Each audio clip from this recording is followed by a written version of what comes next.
ඔන්න යාළුවනේ අපේ ෂොප් එකට ආපු තවත් ෆෝන් එකක් තමයි මේ Samsung S22 Ultra කියලා ෆෝන් එකක් තමයි මට කස්ටමර් දුන්නේ. මෙන්න මේක ලොක් වෙලා තියෙනවා. ඉතින් අපි බලමු ෆෝන් එක මොකද්ද වෙලා තියෙන්නේ, ලොක් වෙලා කොහොමද අපි මේක අයින් කරගන්නේ කියලා. ඉතින් කස්ටමර් කිව්ව විදිහට මේක S22 Ultra 5G ෆෝන් එකක්.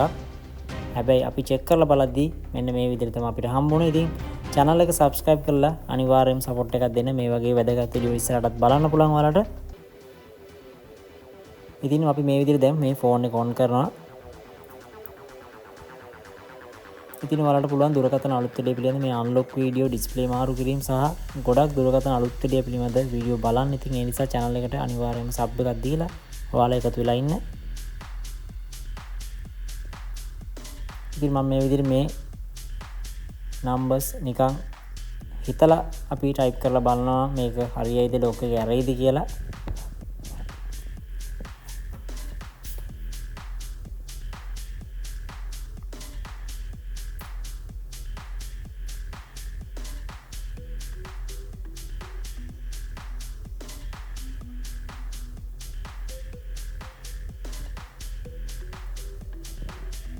අපි පොඩ්ඩක් try කරලා බලමු. මොකද සමහර අවස්ථාවලදී අපිට හරියන්නත් ඉඩ තියෙනවා.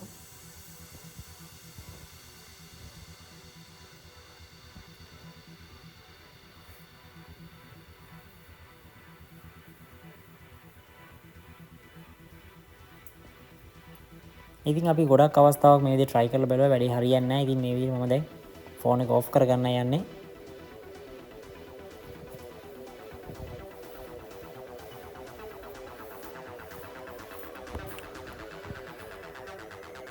ඉතින් ඔයාලා මට බයින්න එපා මේ S20 series එකේ ෆෝන් එකක් නෙමෙයිනේ කියලා. ඉතින් කස්ටමර් කිව්ව විදිහට තමයි මම ඒ කිව්වේ. ඉතින් මේක කොපි ෆෝන් එකක් වෙනවා මේක.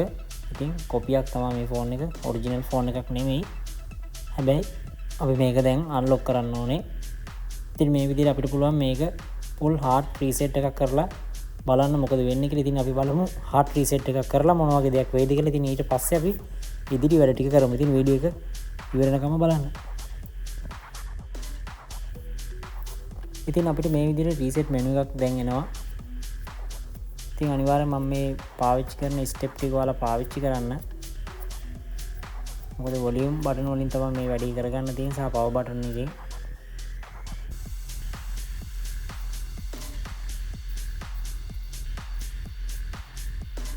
ඉතින් මේ විදිහට අපි බලන්න කරන්න පුළුවන් මේ Android වැටලා තියෙනවා. ඉතින් මේ වෙලාවට අපිට තියෙන පවර් බටන් එකයි මේ වොලියුම් up බටන් එකයි පාවිච්චි කරනවාද නැත්නම් down බටන් එකයි පාවිච්චි කරනවාද කියලා තීරණය කරගන්න ඕනේ. ඉතින් මම මේ විදිහට up බටන් එක සමග මේ විදිහට power බටන් එක ඔබලා බලනවා. ඉතින් දැන් බලා ගන්න පුළුවන් අපිට රීසෙට් කරගන්න මේ මෙනු එකට ආවා. ඉතින් අපි මෙතනින් බලමු ෆෝන් එක රීසෙට් කරගන්න.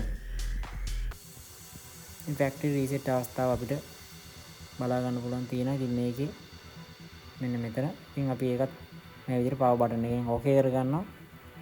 ඉතින් සාමාන්‍ය දුරකථන reset කිරීමක් තමයි මේක. ඉතින් ගොඩක් අය දන්නවා දැනට නම් මේ ක්‍රමය. ඉතින් අපි බලමු මේකේ ඉදිරි වැඩ ටික කොහොමද වෙන්නේ කියලා. ඉතින් ඒ නිසා තමයි ඔයාලා වීඩියෝ එක බලන්න ඕනේ.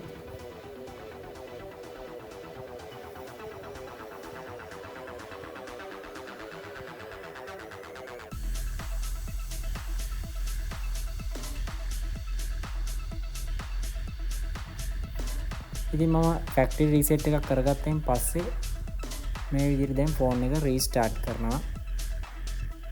ඉතින් ඔයාලට මේ වගේ ෆෝන් එකක් රීසෙට් කරගන්න පුළුවන් මේ විදිහට. ඉතින් ගොඩක් අලුත් ෆෝන් වල මේ වැඩේ කරගන්න අමාරුයි. ඉතින් අන්ලොක් ටූල් එක වගේ ටූල් එකක් පාවිච්චි කරලා ඔයාලට කරගන්න පුළුවන්. නැත්නම් වෙනත් software එකක් පාවිච්චි කරලා මේ රීසෙට් වැඩ කරගන්න පුළුවන්. ඉතින් ඔයාලට ඒ ඕනම software එකක් අපෙන් ගන්න පුළුවන්. අපේ WhatsApp එකෙන් message එකක් දැම්මොත්. ඉතින් දැන් මේ ෆෝන් එක මේ විදිහට රීස්ටාර්ට් වෙලා ඔන් වෙනවා. ඉතින් ටික වෙලාවකට පස්සේ මෙන්න මේ විදිහට සම්පූර්ණ ෆෝන් එක රීසෙට් වෙලා තියෙන අපිට බලා ගන්න පුළුවන්. ඉතින් මේ වගේ ෆෝන් එකක් රීසෙට් කරන්න බය වෙන්න එපා. ගොඩක් දුරට FRP එක නැත්නම් ඊමේල් එක මේ ෆෝන් එකේ තිබුණ ඊමේල් එක නැවත ඉල්ලන අවස්ථාව ගොඩක් අඩුයි. ඉතින් ඉදිරියේදී මම මේ වගේ චයිනීස් ෆෝන් වල කොහොමද FRP එක අයින් කරගන්නේ කියලා මම කියලා දෙනවා. ඉතින් channel එකත් එක්ක එකතු වෙලා ඉන්න. ඉතින් මේ වගේ වැදගත් වීඩියෝ ඉස්සරහට බලන්න channel එක subscribe කරලා ඉදිරියෙන් නැති bell icon එක click කරන්න. ඉතින් ඔයාලට මොනවා හරි ගෙන්න ගන්න ඕන නම් නැත්නම් phone repairing වලට item ඕන නම් අපේ WhatsApp අංකයට message එකක් දාන්න. ඉතින් නැවතත් මේ වගේ වැදගත් වීඩියෝ එකකින් හමු වෙමු.